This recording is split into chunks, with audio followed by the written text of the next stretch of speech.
Anne of Green Gables by Lucy Maud Montgomery. Chapter 29. An epoch in Anne's life. Anne was bringing the cows home from the back pasture by way of Lover's Lane. It was a September evening and all the gaps and clearings in the woods were brimmed up with ruby sunset light.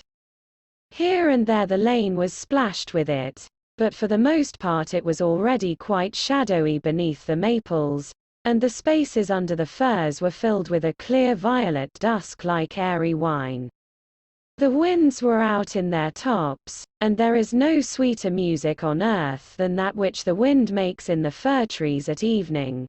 The cows swung placidly down the lane, and Anne followed them dreamily, repeating aloud the battle canto from Marmion, which had also been part of their English course the preceding winter and which Miss Stacy had made them learn off by heart, and exulting in its rushing lines and the clash of spears in its imagery.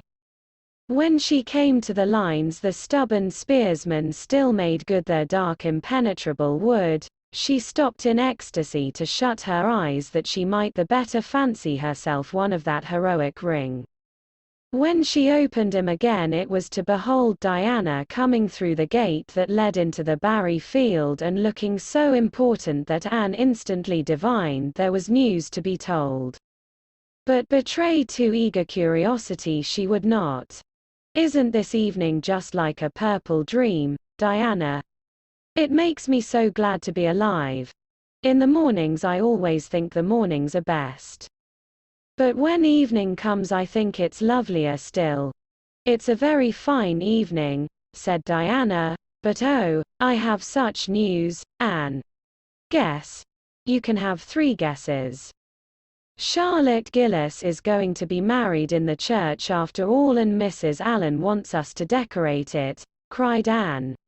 "No, Charlotte's beau won't agree to that, because nobody ever has been married in the church yet, and he thinks it would seem too much like a funeral. It's too mean, because it would be such fun." "Guess again."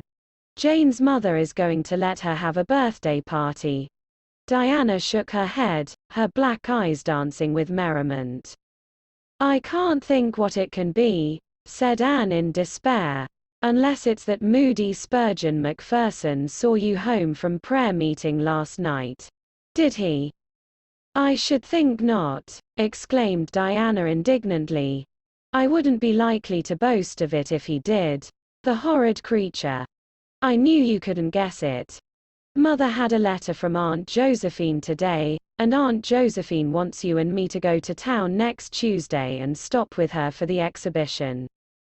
"There." "Oh, Diana," whispered Anne, finding it necessary to lean up against a maple tree for support, "do you really mean it? But I'm afraid Marilla won't let me go.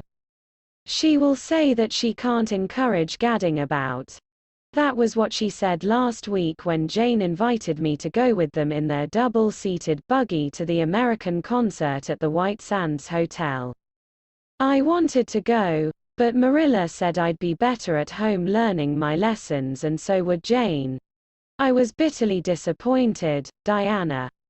I felt so heartbroken that I wouldn't say my prayers when I went to bed. But I repented of that and got up in the middle of the night and said them. I'll tell you," said Diana, "we'll get Mother to ask Marilla. She'll be more likely to let you go then. And if she does we'll have the time of our lives, Anne. I've never been to an exhibition, and it's so aggravating to hear the other girls talking about their trips. Jane and Ruby have been twice, and they're going this year again.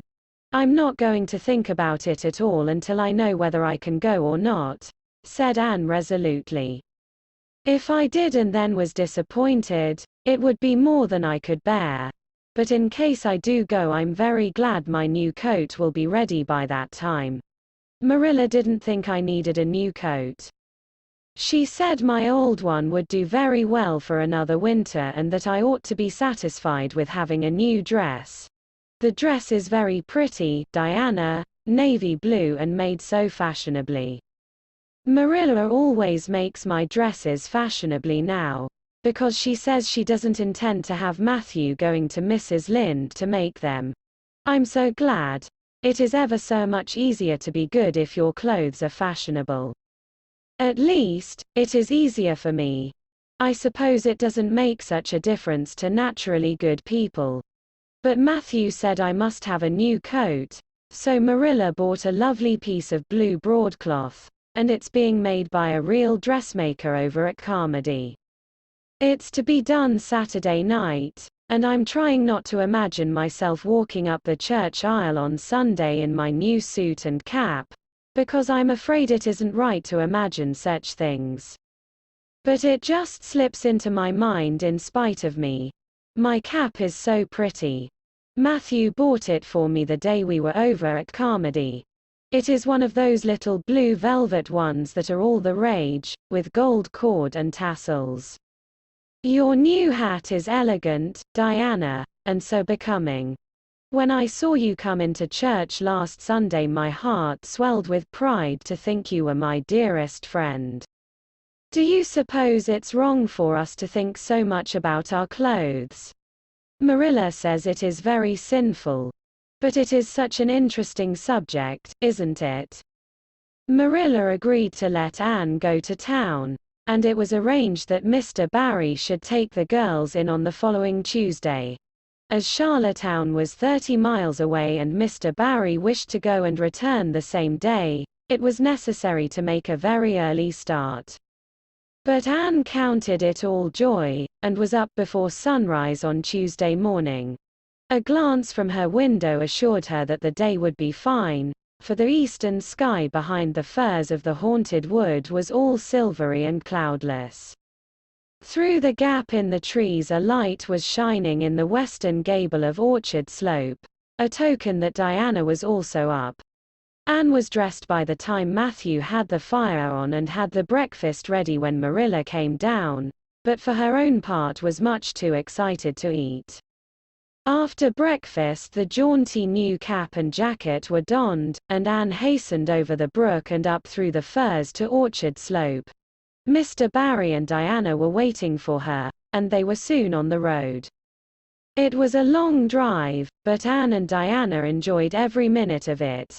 It was delightful to rattle along over the moist roads in the early red sunlight that was creeping across the shorn harvest fields. The air was fresh and crisp, and little smoke blue mists curled through the valleys and floated off from the hills.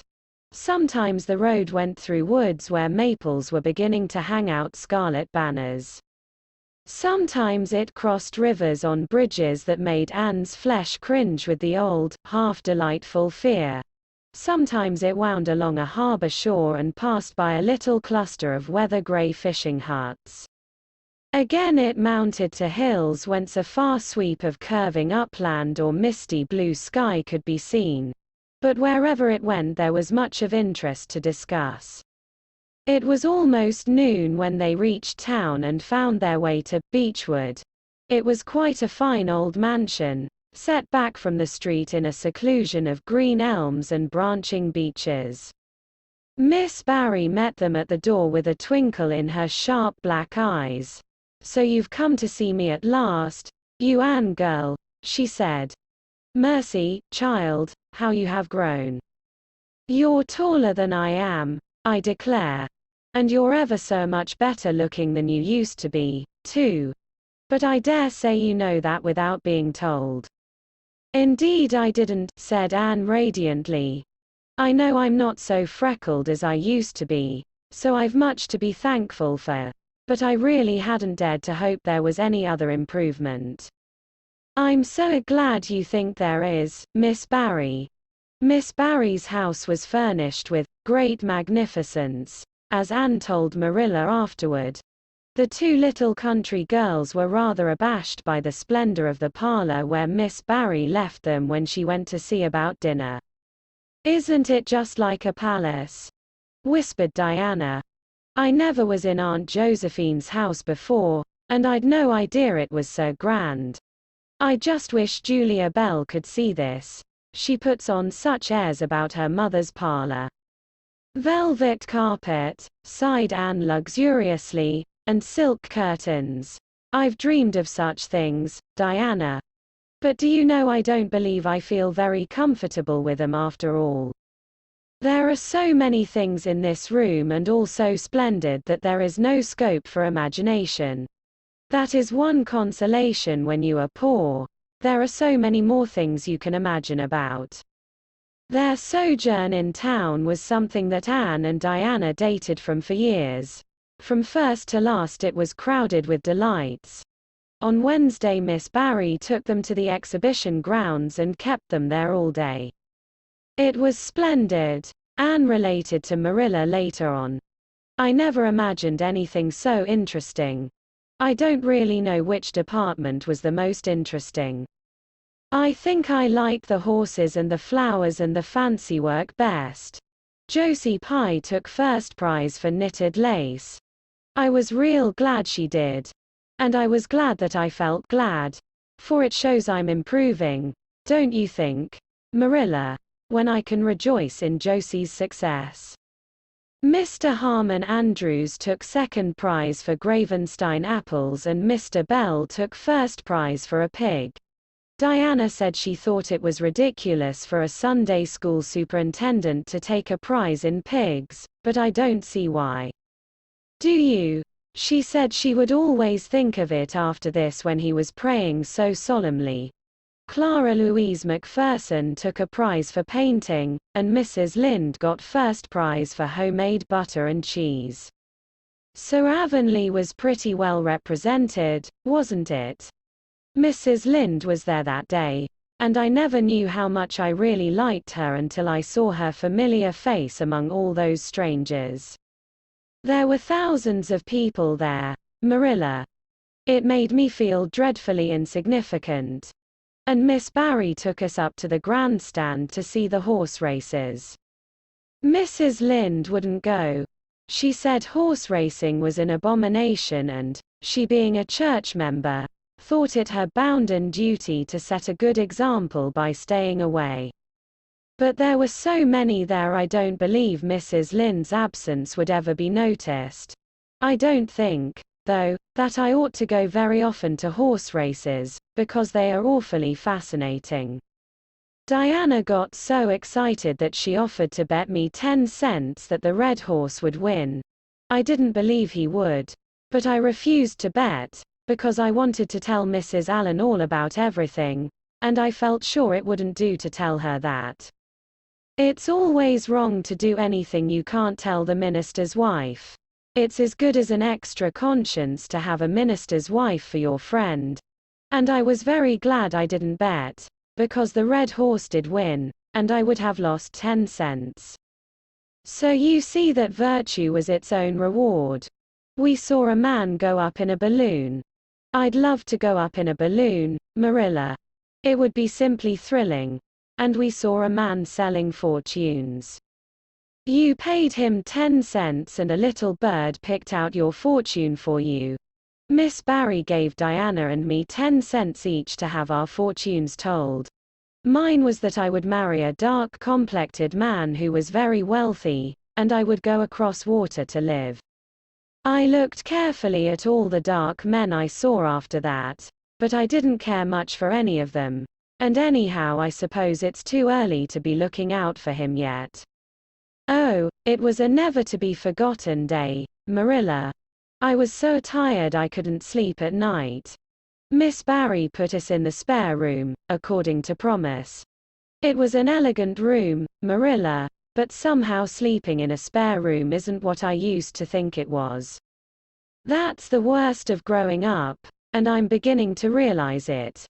The things you wanted so much when you were a child don't seem half so wonderful to you when you get them. Thursday the girls had a drive in the park, and in the evening Miss Barry took them to a concert in the Academy of Music, where a noted prima donna was to sing. To Anne the evening was a glittering vision of delight. Oh, Marilla, it was beyond description. I was so excited I couldn't even talk, so you may know what it was like. I just sat in enraptured silence. Madame Selitsky was perfectly beautiful, and wore white satin and diamonds. But when she began to sing, I never thought about anything else.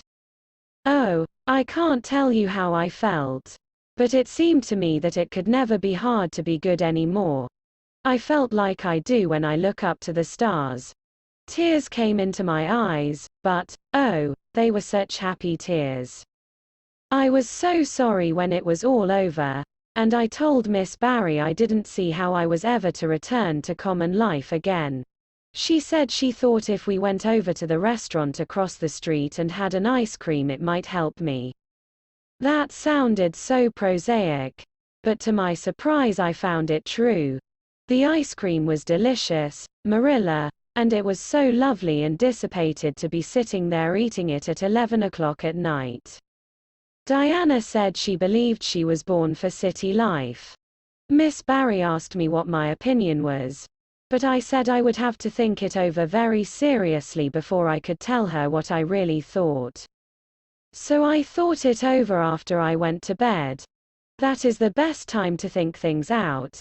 And I came to the conclusion, Marilla, that I wasn't born for city life and that I was glad of it.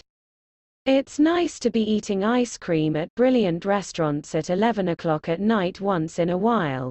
But as a regular thing I'd rather be in the East Gable at 11, sound asleep, but kind of knowing even in my sleep that the stars were shining outside and that the wind was blowing in the firs across the brook.